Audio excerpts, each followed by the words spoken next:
네, 매주 수요일에는 기자들의 눈으로 정치권 사정 살펴보는 시간입니다. 오늘도 어김없이 경향신문 구교영 기자 그리고 시사인의 김은지 기자 두 분 나오셨습니다. 어서 오십시오. 안녕하십니까. 네. 제가 가장 사랑하는 코너. 오늘 민트 교형이네. 네. 봄이 왔어요, 봄? 저렴해서 하나 구매해봤습니다. 자, 어제 기자들이 엄청 바빴을 것 같아요. 네. 날도 추운 날인데 밤늦도록 홍장원 차장이 마지막에 가면서 그러더라고요.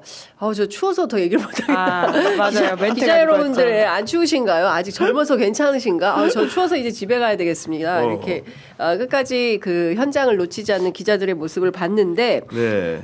동시에 또 국회에서는 국정조사가 돌아가지 않았습니까?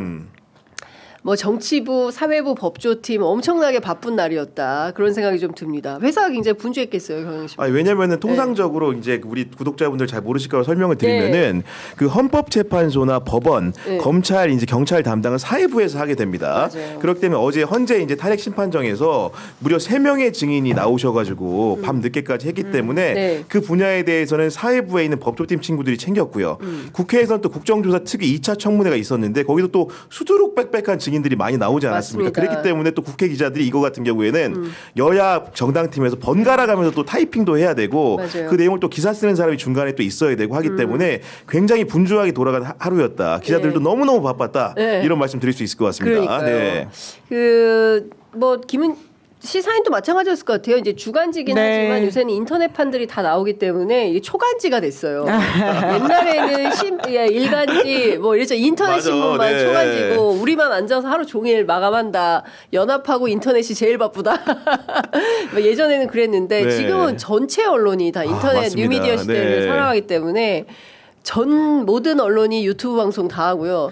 이거 골목 상권을 너무 침해한다.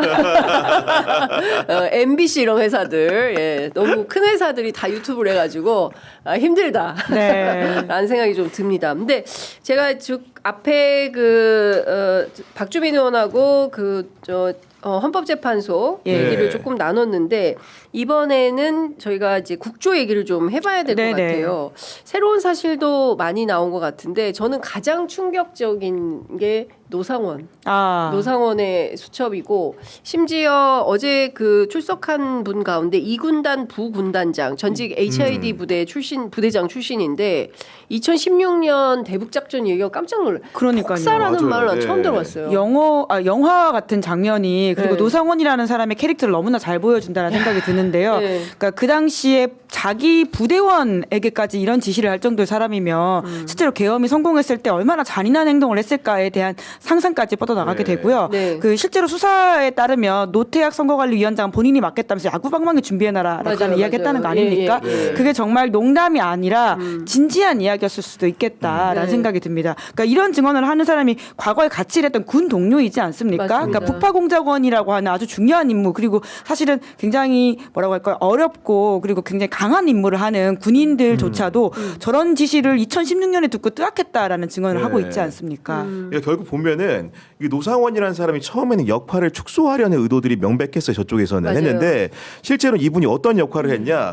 계엄 전날에 4시간 동안 김용현 전 장관과 만난 사람이고 맞습니다. 계엄 당일에도 2시간 동안 만나서 얘기를 한 겁니다. 네. 그 민간인 신분인 노상원과 네. 현직 국방부 장관인 김용현이 만나서 무슨 얘기를 했겠습니까? 22번이나 만났다는 거예요. 그렇기 때문에 그 중에서도 가장 핵심적인 네. 날에 뭔가 결행하는 날에 그렇습니다. 만났기 때문에 예. 노상원의 위치라는 것은 굉장히 중요하다고 보여지는 것이고 실제로 노상원의 수첩에 그런 진위를 두고도 공방이 많은데 네. 어마무시한 얘기들이 정말 많이 있습니다. 아까 네. HID 요원의 폭발을 지시했다는 얘기도 있었는데 실제로 보면 저희가 수거 대상이라는 표현 이것만 그러니까요. 등장한 게 아니고 네. 최근에는 수거지. 수집소라는 말이 수집소, 등장을 했다는 수집. 거죠. 네. 그러면서 이게 연평도 백령도뿐만이 아니고 네. 현리 같은 북한에 있는 접경 지역까지 거명이 되면서 도대체 어디를 데려가서 체포한 사람들을 어떻게 하려고 했던 것인가 굉장히 의문을 낳게 하는 것인데 네. 지금 노상원 전 사령관이 수사에는 잘 협조하지 않고 있는 것 같은데 맞아요. 진실을 명명백백히 밝히기 위해서는 네. 무엇보다도 노상원의 입을 열게 하는 게 굉장히 중요해 보인다. 그렇습니다. 이게 키포인트로 보인다고 생각이 됩니다. 예. 네.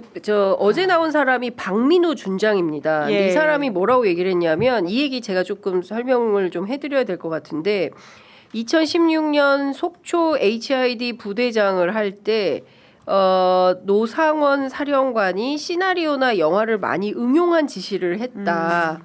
2016년 중요한 대북 임무를 6개월 정도 했는데 노상원 사령관이 당시 이 임무가 끝난 다음에 요원들을 제거하라고 지시했는데 어떻게 하냐 했더니 폭사시켜라. 폭사가 뭐냐 했더니 원격 폭파 조끼를 입히라는 거다. 그러니까요. 그러니까 죽이라는 거잖아요. 우리 아군을. 그러니까요.